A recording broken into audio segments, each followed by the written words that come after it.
Hiya, I'm Bruce Fummey, and if you'd like a few facts about Scottish history and influence in the world, and information on my videos and live shows coming up in 2023, then this is the video for you. So if you're interested in the people, places and events in Scottish history, then click the subscribe button at the bottom right of the screen. In the meantime, let me tell you some stories. You see, this year I'm travelling to the other side of the world to tell stories of Scotland in my new live historical stand-up comedy show. And the first place that I'm going is Japan. Now, you might not think there's a lot of connection between Scotland and Japan, but you'd be wrong. Because I'm going to take you to a Japanese whisky distillery to tell you a love story of an audacious woman from Kirkintilloch and her influence in taking whisky to Japan. The love story wasn't the whisky. There was a bloke involved as well. I'm also going to make a video about 5 Scots who built Japan. That's right. Now, Thomas Glover from Fraserburgh is the obvious one, and I've already made a video about him, but there are more Scots who were key to Japan's industrialisation. Lighthouses, engineering, language, history and football. But on top of all that, I'm going to go to a James Bond location. And it won't be the whole one where he pretends to be Japanese and you only live twice. This location was crucial not only to a more recent James Bond film, but also to the story of Japan's modernisation and Scottish-Japanese links. Now, here's a fact you probably didn't expect. I was going to take you to the Olympic Stadium in Tokyo, where in 1966, the Japanese football team played their first game against a visiting team from abroad. Who do you think that team were? That's right, Stirling Albion, the Beanos. I was going to make a video about that, but since none of you watched the video that I made about the first ever soccer international, there's no point, is there? But I will be doing stand-up in the Tokyo Comedy Bar on the 3rd of February. So, if you happen to be in town, come along and say konnichiwa. Actually, by the time I'm on it, it'll be konbanwa, but that's detail. I'll be doing my full show, Stories of Scotland, in various places in Australia and New Zealand. So let me know in the comments section if you're going to come along, and please share with anyone that you think would be interested in any of the towns I'm going to talk about now.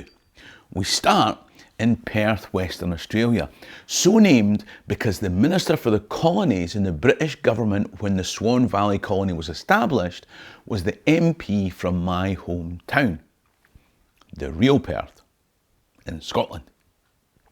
Now, folks are still emigrating there to this day, although on a more voluntary basis than some of the folks back then. I'll be meeting up with some of my old school chums and my old school pupils who live there now, and we'll be going to see the Proclaimers. You can't get more Scottish than that. I'll also be using the connection to reflect on the way that we look at Scottish history. More importantly, I'll be doing 2 nights of Scottish history stand-up shows in a venue called The Craft on the 18th and 19th of February. There'll be links for all that stuff in the description. Buy a ticket, buy a ticket. I'll then be doing my show in the Histo during Adelaide Fringe on the 28th of February and the 1st of March. Before heading over to New Zealand, the show will be on the Good Times Comedy Club in Christchurch on Saturday the 4th of March. Now, you might be thinking, hold on, Christchurch in Canterbury, surely that sounds like an English influence. And of course, you'd be right. And we'll head over to the cathedral for a wee peek. But most importantly, we'll be going to see the Crusaders getting beaten by the Highlanders on the 3rd. Yeah, that's right. Canterbury Crusaders from the English town of Christchurch will play the Highlanders from Dunedin, Otago. It's like a Scotland-England game on the other side of the world where neither the fans nor the players realise quite how important the rivalry is. But I'll be there, looking for English people to stab. Or have a pint. I'm flexible. Now, Dunedin is next, and it's a proper bagpipey Robert Burnsy jockety jock Scottish town. It's just that they pronounce the Gaelic word for Edinburgh wrong. It's Dunedin. I'll try to improve on the video that I made when I was there at the Settlers Museum 4 years ago. You see, Dunedin was established because some Free Presbyterians had the idea to go to the other side of the world and build a Presbyterian utopia. They thought the best way to set up a Presbyterian utopia was to leave a country full of Presbyterians, because you know what these fuckers are like. And I shouldn't have said, okay, it doesn't matter, and sail to the southern seas where some folk had been known to eat Presbyterians. Not the utopia that I'd imagine. But 170 years after John Wycliffe arrived in New Zealand, Dunedin has a statue of Robert Burns, a rugby team called the Highlanders, bagpipe parades, and the same street names you find in Edinburgh. Now that shouldn't be surprising, because they tell me that a monkey left long enough with a typewriter will eventually come up with the works of Shakespeare. So it stands to reason that almost 2 centuries after 2 ships full of Scots sailed to Otago, somewhere in Dunedin there will be a street sign with a cock and balls drawn in it. And it'll be called Princess Street. Scottish people make their mark everywhere.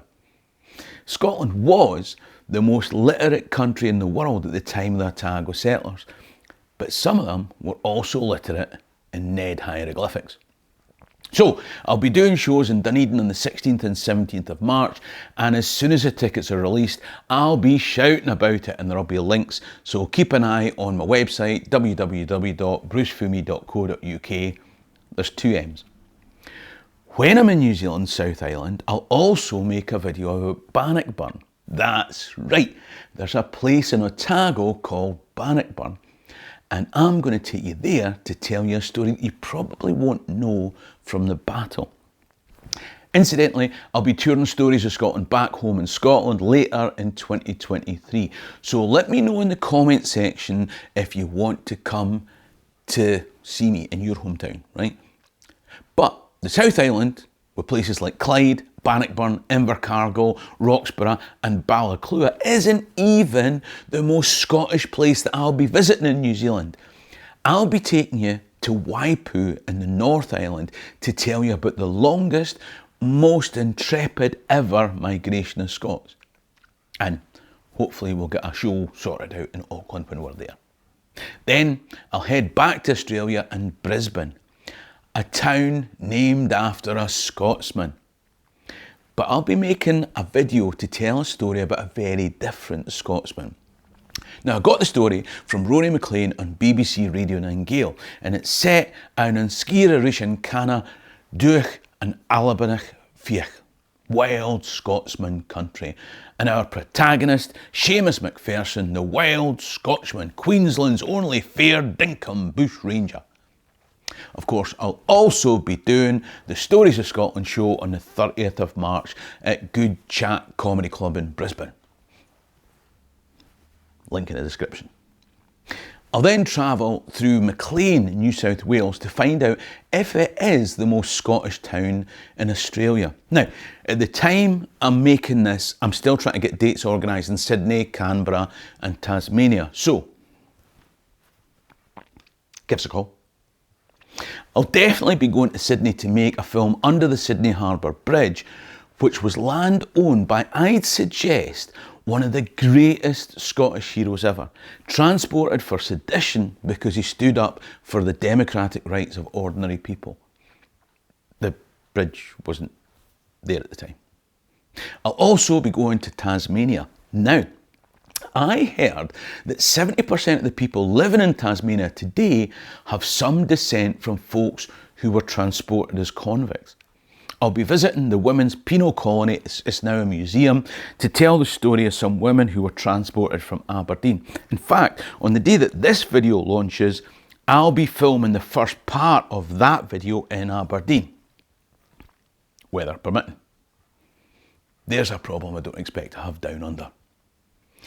On the 27th of April, I'll be doing my last Australian Stories of Scotland show in Club Voltaire in Melbourne, and just outside Melbourne, I'll visit another Bannockburn to bring you one last surprising tale that you haven't heard about from the battle that you have heard about.